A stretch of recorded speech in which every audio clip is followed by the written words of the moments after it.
Have you actually been to the Sasquatch outpost, Zach? I sure have not. It sounds like we need to make a trip, or at least you and the boys need to head out to Bailey for the Bigfoot Museum. Uh, That sounds like a party.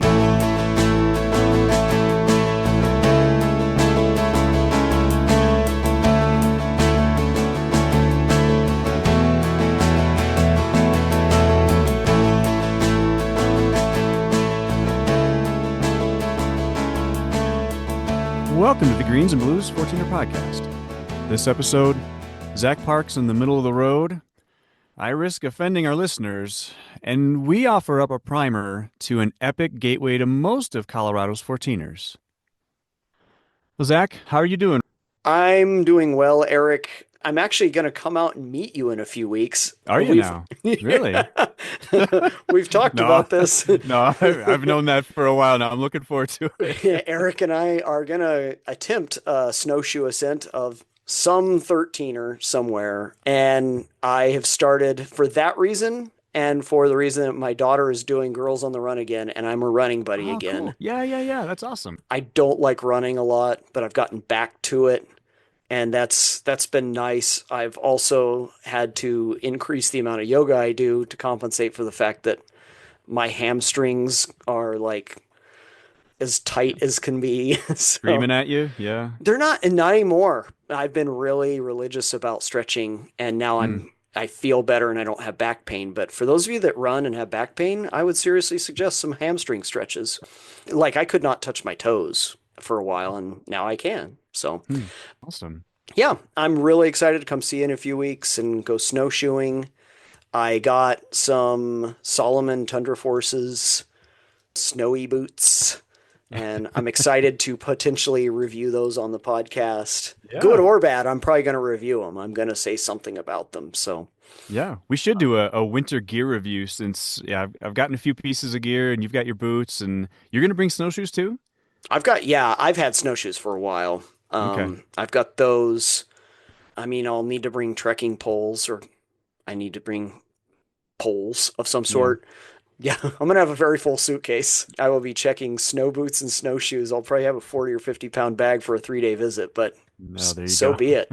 Yeah. Um, how are you doing, man? How's life in Eric's world? I'm doing good. Yeah. I have started doing a bit more running as well. The weather here has been conducive to that. So it hasn't been 5 degrees early in the morning. So I've been able to get up and run 2 or 3 miles 3 or 4 days in a row. So that's been really nice after being cooped up at my winter weight for the past few months. So yeah, it's been a lot of fun. Yeah, I'm looking forward to you coming out. Looking forward to tackling a 13er somewhere. There's only 600 plus to choose from, so I think we have one in mind, but we'll see.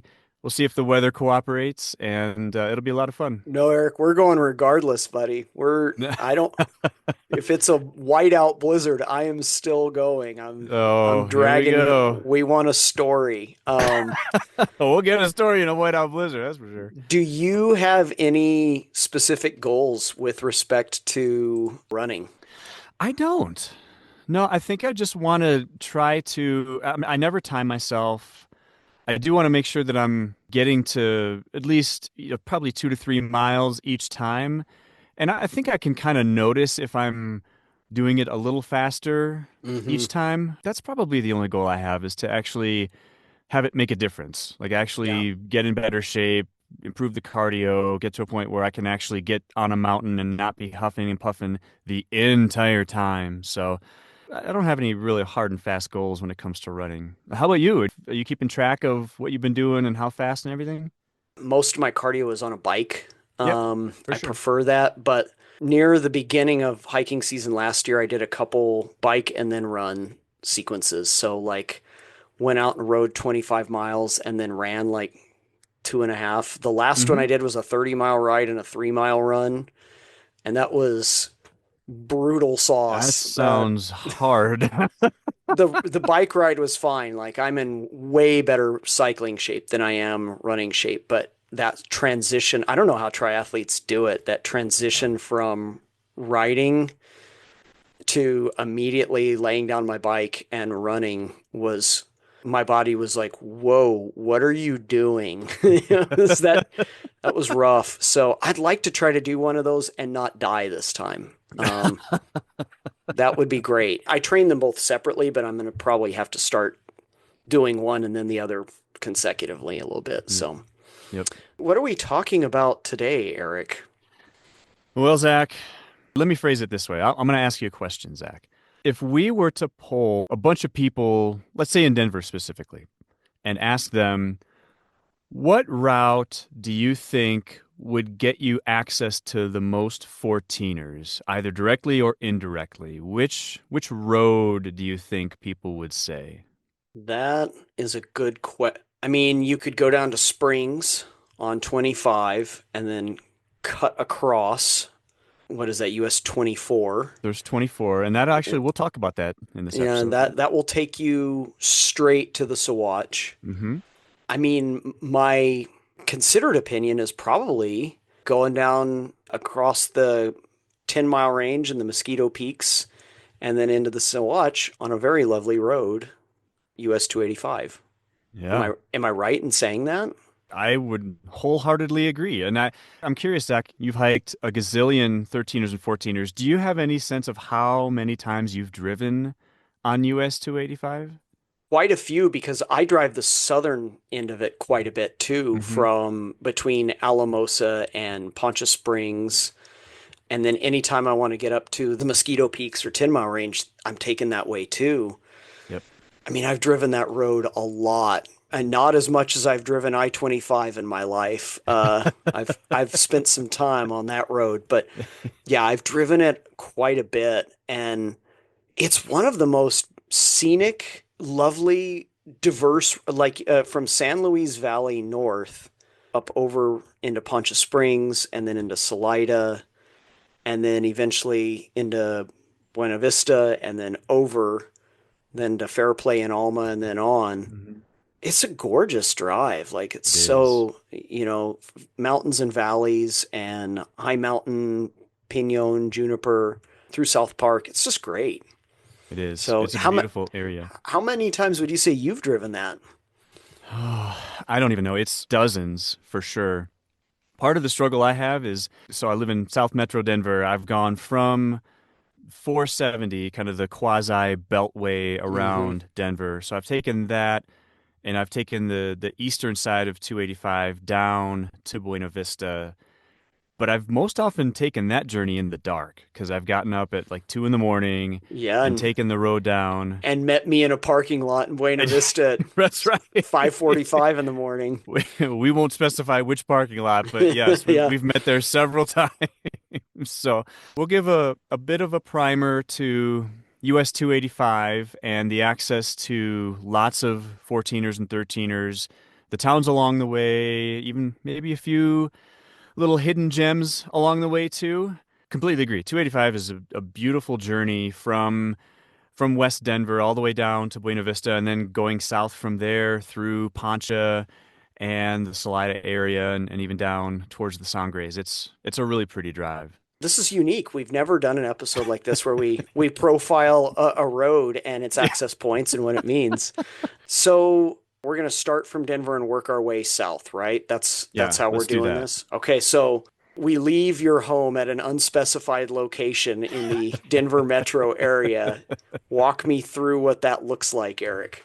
Yeah, and again, this typically has happened at night or early in the morning. So it involves 470, which I call it a beltway. It's not fully a beltway. I won't get into the politics of that whole situation, but it like part of it's a toll road, part of it exists, and there's about a quarter of it that doesn't exist. And Yeah, some they people never think it wants built. to. They never built it. So but anyway, coming from the south, 470 going north, eventually you'll hit the interchange with 285. So at night, that interchange can kind of sneak up on you. It's a clover leaf. It Mm, kind of comes suddenly if you're not paying a whole lot of attention. Like you'll have to go from 70 down to like 20 really quickly and you cloverleaf around. There's actually been discussion of trying to reconstruct that whole interchange because I could easily see people trying to take 285 south from 470 and just going off the ramp. It's a really sharp turn. But if you're careful, you take the cloverleaf and you start going west on 285. It says 285 south, but it's kind of going southwest at that Yeah. point towards the Mosquitoes and the 10 Mile and the Sawatch. Doing it at night, one thing that's kind of cool is you see immediately this giant cross that's on the mountain in front of you made out of lights. And I think it's really cool to see. I see it every time I'm on 285 in the middle of the night. And I think it's encouraging. And it's also cool to see that, hey, I'm actually going the right way because there it I is. didn't make a I didn't wrong get off turn. at like, exactly. I didn't take Ken Carroll Avenue or something silly like that. So that's the first thing that people will see. And then immediately after you pass that cross, it starts getting kind of twisty turny. And so that can get a little hairy, especially at night. It's two lanes going either way, so you can pass semis or RVs if you come across them at that point. But it's curvy enough to where it gets a little hairy Yeah. if you're going too fast. So it's just, you want to take care going through that section. But before long, it kind of evens out. And eventually you come across your first actual towns, which are kind of the twin towns of Aspen Park and Conifer. There's grocery stores and gas stations and a few restaurants. Like there's a Qdoba that I've stopped at a few times on the way back. Yeah, you I don't have. know if yeah, they haven't had enough queso for me when I've come on the way back, but I've bought them out of that. Obviously, at 3 in the morning, nothing's open, but if you need to stop on the way back, everything's available to you there. After that, it's not too long before you hit an area called Pine Junction. And as I recall, I think Pine Junction only has one stoplight. It has like a country store on the corner. But the weird thing about that is that stoplight, the intersection, the name of the road there is Mount Evans Boulevard. And there's something a little peculiar about Mount Evans Boulevard, Zach. Let me guess, it takes you to Mount Evans. It it comes nowhere close to Mount Evans. Dang it.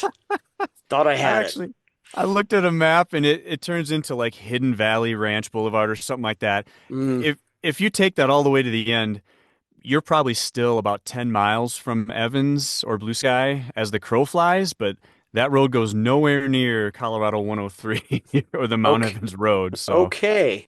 yeah. Just So, a what we call a misnomer, right? Like just that's for them tourists to throw them off the scent.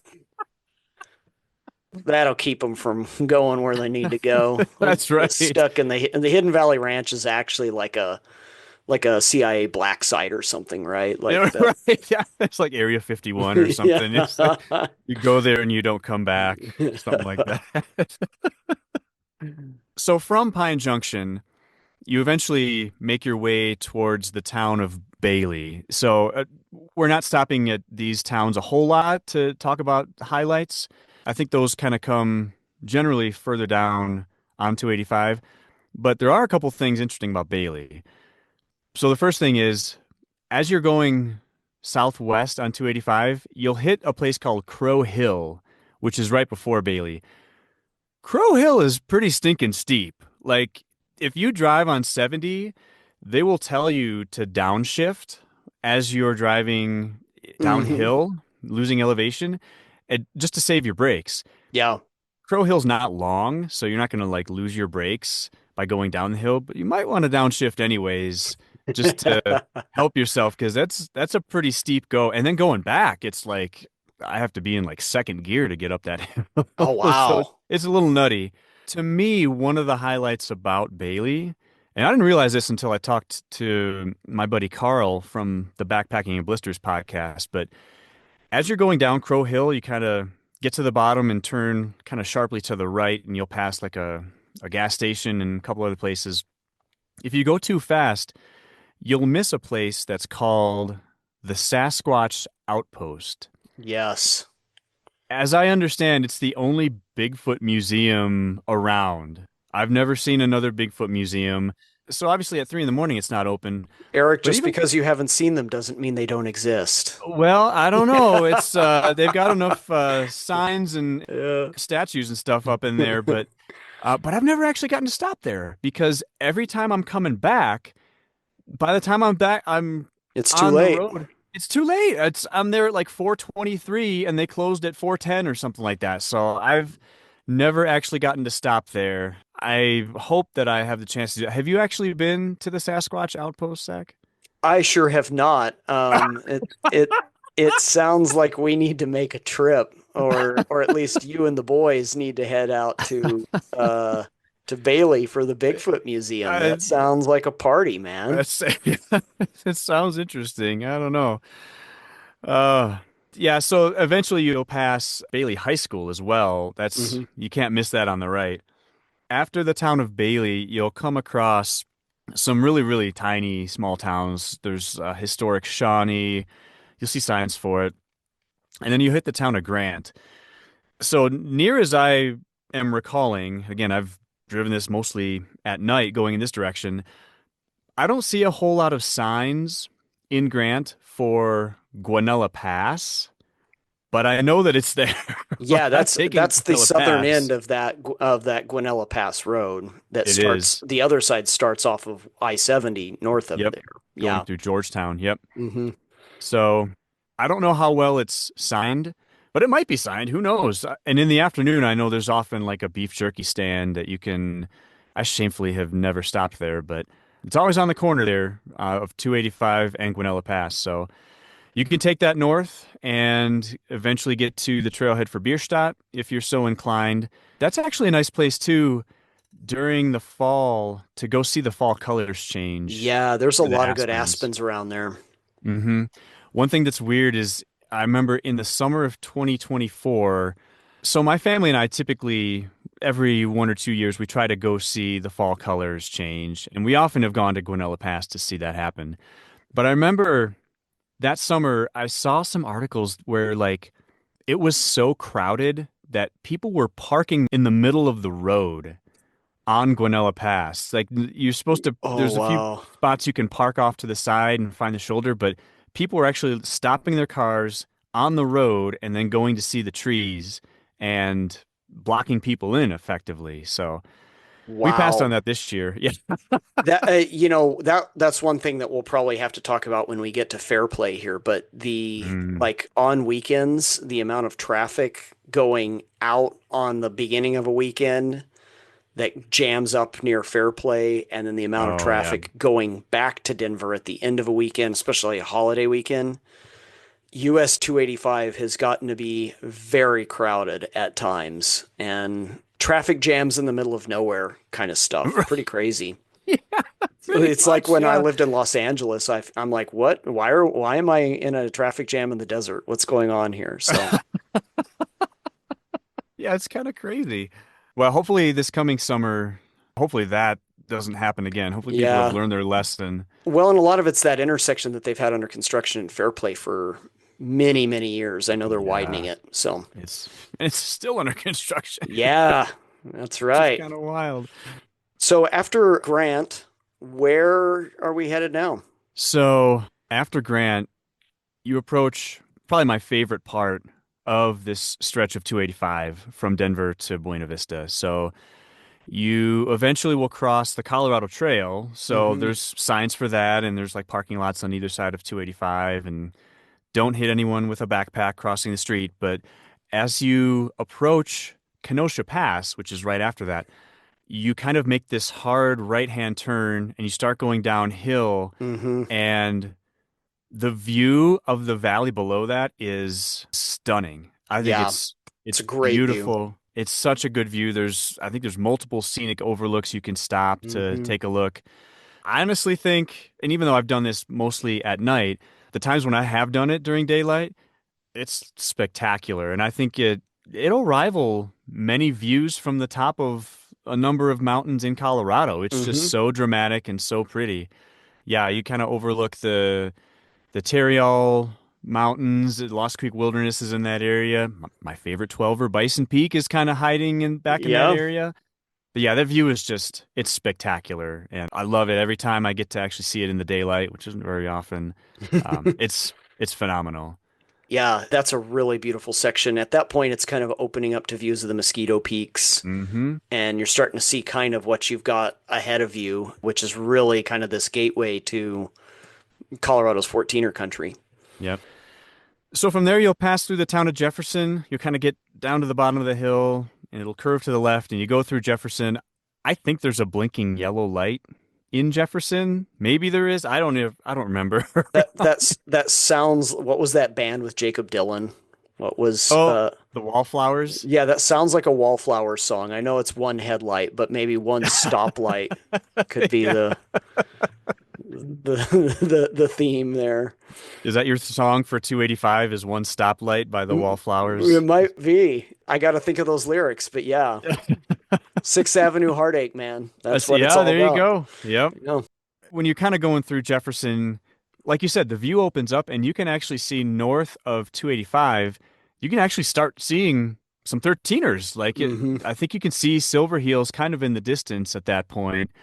And before too long, you find your way to Fair Play, like you mentioned, Zach. And I think Yeah. Fair Play is worth kind of parking at for a minute because there is a little bit of stuff going on at or near Fair Play.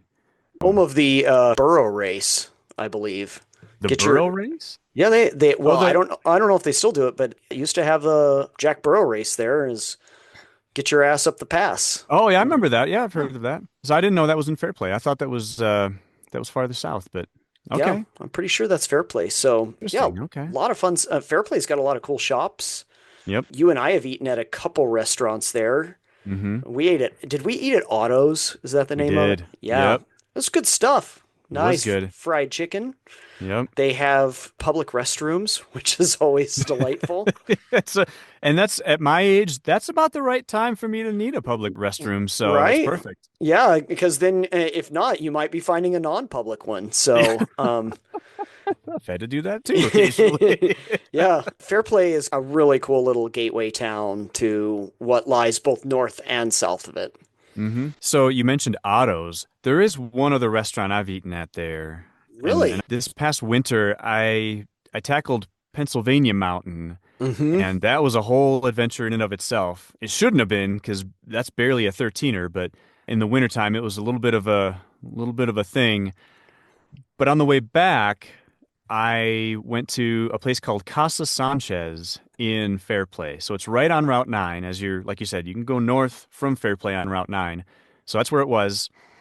And Zach, this place was a little unusual. I don't remember the verbiage inside the restaurant, but there were some letters on the wall that kind of implied that the restaurant had a different name at some point. But I walked in, there was like five tables in front, and then it had like a back room with maybe another five tables. This is like 5:30 on a Friday night.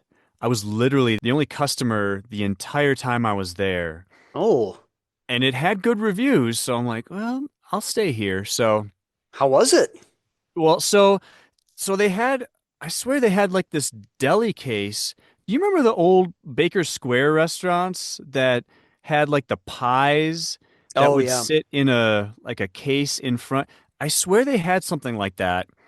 And then kind of next to it, they had a cooler with like Gatorade and Coke and stuff like that. And in between, there was this really short aisleway that went right into the kitchen. It was an open kitchen. There was no doors, nothing. Just literally you could walk right in if you wanted to. And the menu that they gave me, I could only this Casa Sanchez, right? Yep. Mexican restaurant. I had a hankering for Mexican food. This menu had only one Mexican item on it, and it was a breakfast burrito. Everything else was salads, sandwiches, soups. The back page had alcohol on it. There was nothing that I could find on this menu that fit a Mexican restaurant except for a breakfast burrito. So I said, I guess I'm getting the breakfast burrito. It was fantastic. I was Oh, shocked. I'm like, okay, for a place that apparently focuses on pastrami sandwiches or whatever, the Mexican food was amazing. Like I had chorizo and green chili. I walked out of there happy, stuffed. It was fantastic, even though I couldn't find any Mexican food on the menu. So, so the moral of the story is they either need to change their name or expand the Mexican food offerings to match the obviously high quality of the burrito, I think right? so. They gotta make up their mind or something. Yeah. A little bit strange. I mean, if it was New Mexico, my home state, that would just be a regular. establishment, everybody's got green chili in New Mexico. So like Yeah. it wouldn't merit the name of Mexican food there. So well, I'm glad you had a good meal there. That's Yeah. delightful. Yeah. So I've not eaten that much in Fairplay. I've eaten quite a bit more in some of the towns down the road that we're about to find ourselves in. But yeah, I'm glad you found another one. Maybe we need to. Well, no, if we're back in Fairplay, I'm going to Otto's again. I want more fried chicken. there So you go. Yeah, more fried chicken and the bottomless basket of fries that they gave. I yes, remember too. order a single, folks. Do not double unless you're carb loading. Yeah, Wow. you're gonna drown in fries. So if we decide to waddle out of Otto's or Casa Sanchez here, if you decide to ever leave Fair Play, you got two directions you can go, right? Like you can Yeah. go north on Highway 9, which will eventually take you up over Hoosier Pass Hmm. into Breckenridge. And all along there are access points for 13ers and 14ers. Yep. Silver Hills is on the right. Hoosier Ridge is on the right, so that'll be on the east side. And then you've got the bottom end of the 10-mile range and the north end of the Mosquito Range all lined up like ribs on a duck's back along Highway 9 there. Are you cooking duck tonight, Zach? Is that what's going on? It's not my wedding anniversary yet, so no. That's what gets consumed around here during wedding times. But Yeah. yeah, like so there's a lot of great access points along there. There's the town of Yeah. Alma where you actually break off from Alma and go to a number of access points to Kite Mhm. Lake and other places there. So that takes you that way. But if you head south, where does it take you, Eric? So yeah, going south out of Fairplay. So you will stay on 285. At that point, I think 285 kind of instead of doing kind of the southwest thing, it kind of goes due south for a while. Soon after Fairplay, you'll hit the road that will lead you to the trailhead for Mount Sherman. So again, kind of continuing in the Mosquitoes. Eventually, you'll come to a place called Antero Junction. Mm-hmm. So Antero Junction, the one thing that has always stood out to me when I'm driving through there is as you're driving south, you'll encounter a little area on the right hand side that it says Cora Cora basically. For years, I would drive by this place and I would see Cora Cora and I'd wonder, what the heck is it? It almost looks like a commune or something like that. It looks like there's trailer homes. There might be a grocery store. I can't really tell. There might be a school there. I have no idea, but I'm pretty sure it's called Campground of the Rockies or something like that. I think Oh, that's what the Cora is. So I think it's just a campground. Are you okay. familiar with that at all, Zach? I'm not. I do know that along that road, there's a couple places you can duck into. So Okay. there's the Mosquito Pass Road as you're Mm-hmm. going down US 285. And if people are looking for open camping options, there's quite a few off Mosquito Pass. You will need a high clearance vehicle for that. Then there's the road that goes into the Buffalo Peaks that you and I have described in a Mm-hmm. previous episode. And Yep. there's lots of good places that are open camping along there. There's also an established US Forest Service campground there. But I'm not familiar with this Cora place. It sounds like something that could get you into trouble or I don't know, your description of some trailer homes there and just a spot to camp kind of just take the open camping. Thank you very much. Yeah, I might be getting into trouble just offending everyone that's ever stayed at Cora. Yeah, Maybe. I maybe don't know. maybe listeners can tell us it's cool. I don't know. Yeah. Yeah, maybe.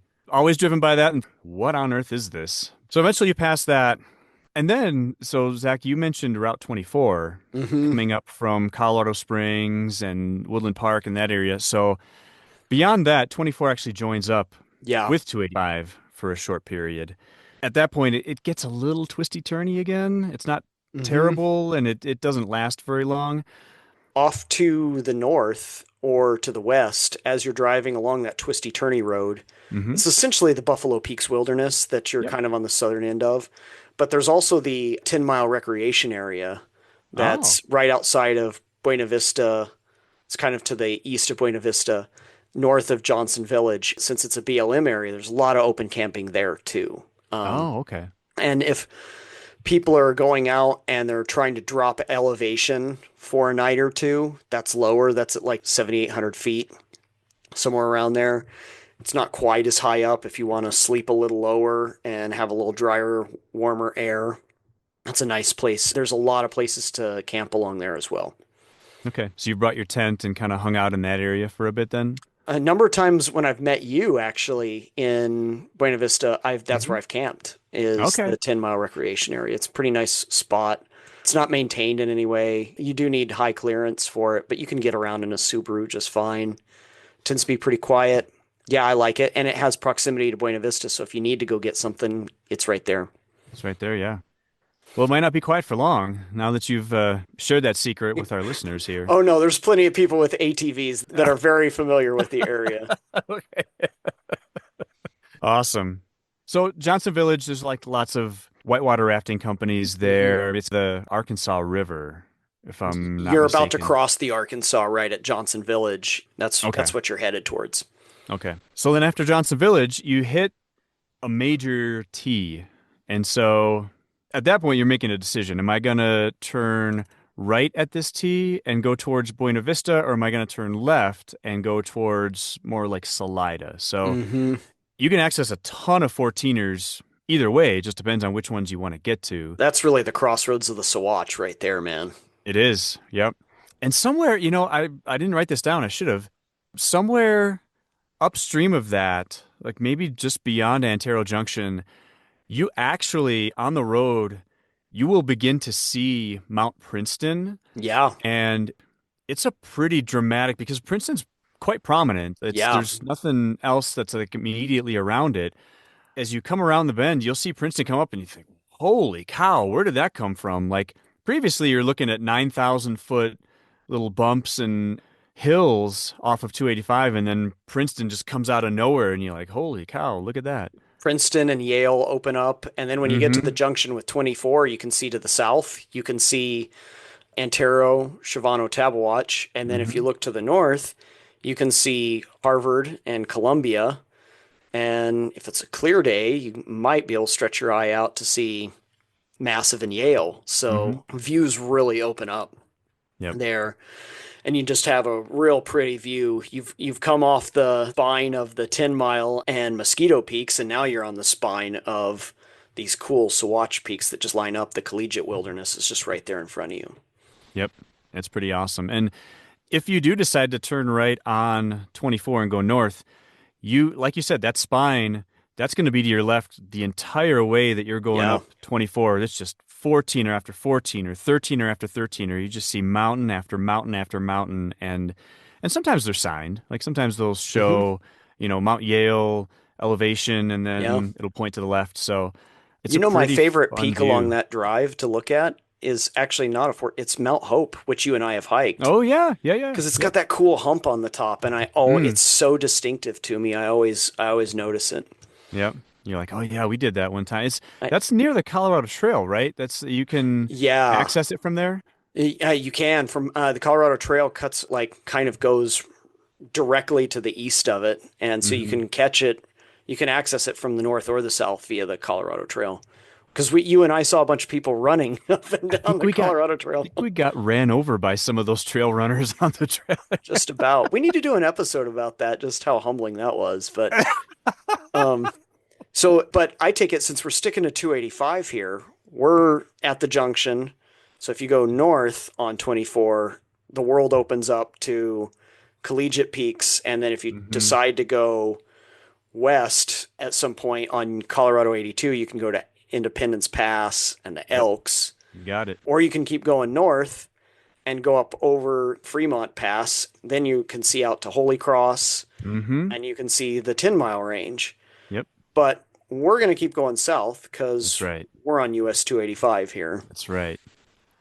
So yeah, we'll go south on 285, and I don't think 285 actually formally hits Salida, but it kind of skirts really, really close to it. And if you want to stop in Salida, you'll keep going south there, and then you'll kind of curve off and hit Salida that way. But like I've been on this section of 285 a handful of times. Like I And think I you've been. this is This my is where jam. you have more familiarity with it. Yeah. Exactly, because this is more of the access to. I don't know if from the front range you wouldn't access the Sangres this way. You'd go down 25, but you Yeah. can see the Sangres. So as you go south on 285, you'll hit Salida. Mm-hmm. Lots of good places to hang out in Salida. Salida's a neat little town. It's a It's fun town. really remade itself. There's some good like legit Mexican food that's not just a breakfast burrito in Salida. There's lots of good places to eat there. Good ice cream if you are so inclined. Oh. If you need to go just get supplies, there's good stores in Buena Vista and Salida. There's a Walmart in Poncha Springs. And then if you keep going south, you'll hit Poncha Pass. Mm-hmm. And to your right, as you're going up Poncha Pass, there's Mount Urey, which is a near 14, or it's Mm-hmm. Yep. 13, 970. Mm-hmm. And you'll then crest Poncha Pass. And when you crest Poncha Pass, you will see the glorious row of 13ers for the Sangre de Cristos, Justin Simone's Playhouse, Good as friends. yeah, as you look south. So it'll start with like some tiny 13ers like Gibbs Peak and Hunts Peak at the northern end, and then it'll just kind of build. It'll have like a low spot, and then it'll build up to the big guys, like Mm. Cottonwood and Rito Alto, and then the Comanche Venable group, and then eventually the Crestone group, and then a little dip near the Great Sand Dunes, and then yeah, the Blanca group. So Mm-hmm. real cool opening up to that. And as you go south, you'll hit Bonanza, which is an old little mining town, and a few of those towns there, and then eventually keep going south to another fork in the road. So, That's right. I wasn't aware of any of this until you told me about it, Zach. So your wife's parents have a cabin in southwestern Colorado. mm-hmm. And so you had given me directions on how to get there one time. And so I was completely unfamiliar with this whole area. And so you're like, oh yeah, you'll go west to Del Norte and then Or eventually as the you'll locals call it, Del Norte. Really? Yeah, Is yeah, it's Del Norte, and it's Buena Vista, but it's Buena Vista I and was, Del Norte. I was gonna say No, that's kind of the Buena Vista of yeah, Southwest Colorado. yeah. Yeah, and I Monte Vista is just Monte.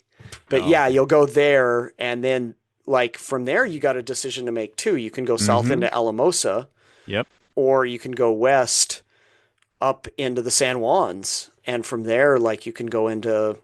Eventually, it'll take you into Pagosa Springs, and then, or if you go all the way to Pagosa Springs, or you can go to Creed Mm-hmm. on Colorado 149. So, Yep. dang, US 285 really is like the gateway to. Maybe that's what this episode should be named, Eric. US 285, the gateway to Colorado. Oh, I like it. You got to have happy hands, though. You gotta... It's like in Napoleon Dynamite where he's kind of like doing the butterfly with his hands with Yeah, doing the the group. Jamiroquai Yeah. dance. Dance. Good on you. You knew it was Jamiroquai. I had to Shazam it the last time we were watching. I had no idea who did that song, but yeah, you knew it was Jamiroquai. Look at you. uh, I don't look cool, but maybe I am. I don't know. Um, yeah, there's so much along that road. And the way you talked about Kenosha Pass is kind of how I feel about Poncha Pass in both directions. Like, Mm, if you get over Poncha Pass going north to south, as we've kind of been doing it, gosh, that San Luis Valley just opens up. it opens up. Yep. And it's a really interesting historic valley that a lot of Native American tribes kind of frequented. Is kind of like a common ground where they call it the Bloodless Valley because they didn't have wars there or anything. Oh, wow. It's a really neat area there, and you've got the Sangres on your left, and then Mm-hmm. you've got the Southern Saguache on your right, and eventually that will merge into kind of the Lagaritas as well, Mm-hmm. and you can cut off and go to the Lagaritas. So if you want to access the Colorado Trail there or go to San Luis Peak, that's how you're going to get to that stuff too. So Mm-hmm. really neat area. My high desert blood really likes that area quite a bit. Yeah. Well, and like you said, Zach, 285, it'll be more efficient for you to take 70 from Denver to get to like the northern Saguache, Mm-hmm. probably. You wouldn't necessarily want to go through 285 and then up through Buena Vista. But But what's the most good of efficiency, Eric? that's Like, not that's not as cool as getting to look over Kenosha Pass, right? Or to, yeah, stop at Otto's and drown in French fries. So, there's something to be said to kind of enjoy the journey to get from wherever you are to wherever you're going. And I think 285 kind of does that. And it does it in such a way that, like you've alluded to, you can get to probably most of the 14ers in the state that way if you really want to. There's a few exceptions, but you've yeah. got access to good chunk of the mountains in the state just by this one road. So it's kind of And wild. you're traversing multiple serious river drainages. You're going across the Mm-hmm. Continental Divide. So like Mm-hmm. you're in the Arkansas drainage for a while, and then once you get over Poncha Pass, you're in the Rio Grande drainage. That's the entire northern Rio Grande Valley that eventually makes it all the way into the Gulf. And yeah, I just got to give a shout out too. Like, I know we're stopping in Colorado here, but if you get to Alamosa, like the drive from Alamosa south through La Jara and Antonito is really pretty. And then the drive from Antonito south on 285 into northern New Mexico is delightful. Is it really? It's gorgeous. It's more northern New Mexico, so it's got the big Rio Grande Rift Basin there. But off to your left of the Sangres, there's Calubra, then the 13ers of northern New Mexico, so Wheeler Peak and those Wheeler. Mm-hmm. peaks. And then there's cool volcanic tuffs, and eventually you're going to make your way down that through a little town called Tres Piedras that's doesn't have much going on, but you can skirt over to Taos if you want. And then from there, you'll kind of keep going and you'll eventually drop down into a little basin and make your way eventually into Espanola, which has some legit Mexican food.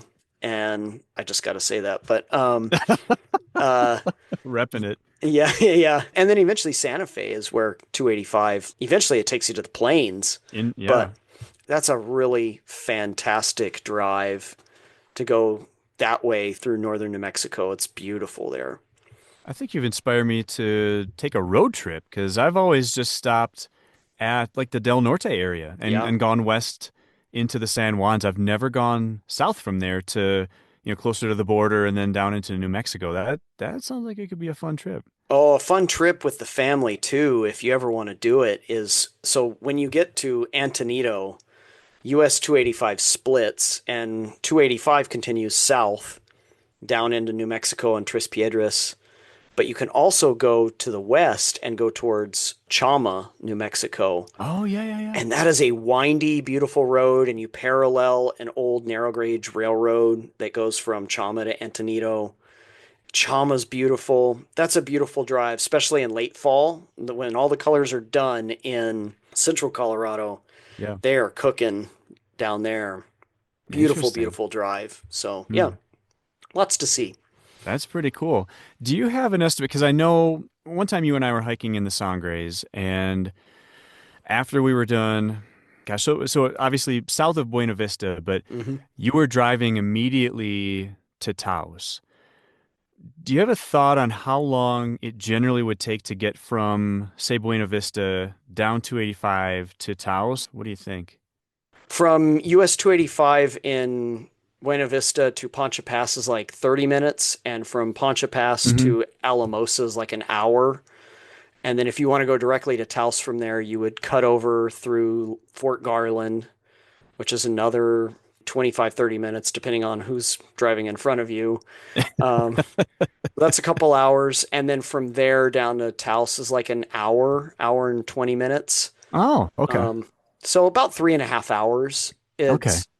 It's a gorgeous drive, though. That drive, you're skirting along the Sangre de Cristos on the left, and on the right, you've got, as you're going south, you've got the Rio Grande Rift Valley and the Rio Grande, and eventually the Rio Grande Gorge is going to be off to your right. And that's stunning. That's Mm. really beautiful. Taos is a great town. It's my favorite town. Lots of good places to eat there, lots of good food.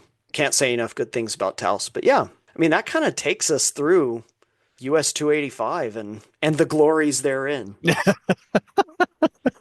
Do you have any other thoughts about our friend US 285? I know this sounds like a tourism ad for Central Colorado or something.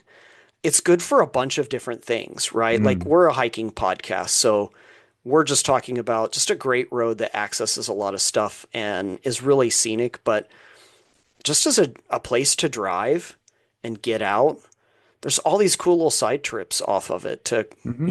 to Taos or to Creed or over to Crested Butte off of Hmm. 285 on US 50 or On 50. Yep. yeah, or South Park or up to Breckenridge or over Fremont Pass. Like it's just a neat thoroughfare or the main line that takes you to all these little side quests that Yep. are really, really cool. And I'm glad we got to talk about it today. How about you, Yep. Eric? Anything else? No, I completely agree. I developed this strange, if anyone can establish a relationship with a road, I feel like I've been on it enough that I've kind of appreciated how it's kind of become like a second home to, Hmm. getting to all the places that I want to hike around. And it's just, there's a comfort in knowing, okay, well, I know what's coming up next. Yeah. I know where the next town is. I know where Route 9 is if I want to hike in the Mosquitoes, for example. There's just a familiarity there and a comfort there, along with the beautiful views of all the mountains around, the plains around. It's just a really cool road that isn't necessarily I-70 or I-25. So, So this is my last question, Eric, and we did not plan this today. Since we're talking about a road trip here, man, and mm, you wanted to jam on your road trip, like what would be the album, not song. We always do a yeah, song. What's yeah. the album you play for US 285? Wow, Zach, that's a great, great question. Whenever I think of driving music, which is not that often, I always I go back to a song by the band Kraftwerk called Autobahn. Kraftwerk, the a very influential German Yeah. electronic group, this kind of pounding, driving kind of a beat, and just the sonic textures, it just fits for a road trip. So I won't necessarily go with a song or an album, but I'll go with the band Kraftwerk. That's kind of what I Okay. think of when I think road trip, which it may be a little bit of an unusual pick. I don't know. Where does your head go with something like that? That's a great question, Zach. I go to one place, man. As you know, I grew up in Albuquerque, but I went to college in Colorado Springs. Mm-hmm. I would go back and forth to college. You can go I-25 Mm-hmm. from Albuquerque all the way to Colorado Springs. I did not do that. I loved taking US 285. Really? Yeah, I would take US 285 north of Santa Fe and go up and eventually catch US 24 or 50, Mm-hmm. one of those two, and take me into Springs. And every time I went up US 285 in the San Luis Valley, this is where I was at, man. This is 1997, 98, 99, Yeah. 2000. I would put in Alice in Chains Unplugged. Oh And man. that situates me in that place so much now that even now as a 40, mid 40 something, when I drive through the San Luis Valley, I put it on. That's Not every awesome. time, but most of the Mm-hmm. time. I still connect with the vibe of that record and what they're doing sonically really syncs up with that San Luis Valley stretch for me in a really deep way. I love that album and it really fits with the ethos of that place. That's really, really cool. Is there a particular song from that album that really hits home or that you really connected with during that drive? Oh, well, I was a moody college guy, so Down in a Hole Oh was man. what I Yeah. was feeling at that point in my life, but now Yeah. I really love Wood and Hmm. Killer Is Me, that amazing track that they have at the end where they're just like, yeah, we were just diddling around and wrote this little song. And then they play like the most embarrassingly wonderful song in the history of Unplugged. Back in the day, it was always, Down in a Hole or Got Me Wrong, Hmm. feeling misunderstood as a teenager. Yep. But that's the mark, I think, of a great album, right? Like you keep coming back to it, it keeps Oh doing yeah, things for you. And for that sure. album really did it. If I go in other directions, it's other albums. Like there's a stretch of Arizona that's the Joshua Tree to me, but That's a given, I would think. like That's you have to, perfect. right? That's perfect. I mean, Yeah. they tried to mimic that feel. So, Mm, but yeah, for me, it's Alice in Chains Unplugged. I love it, Zach. Well, Eric, we've come to the end here.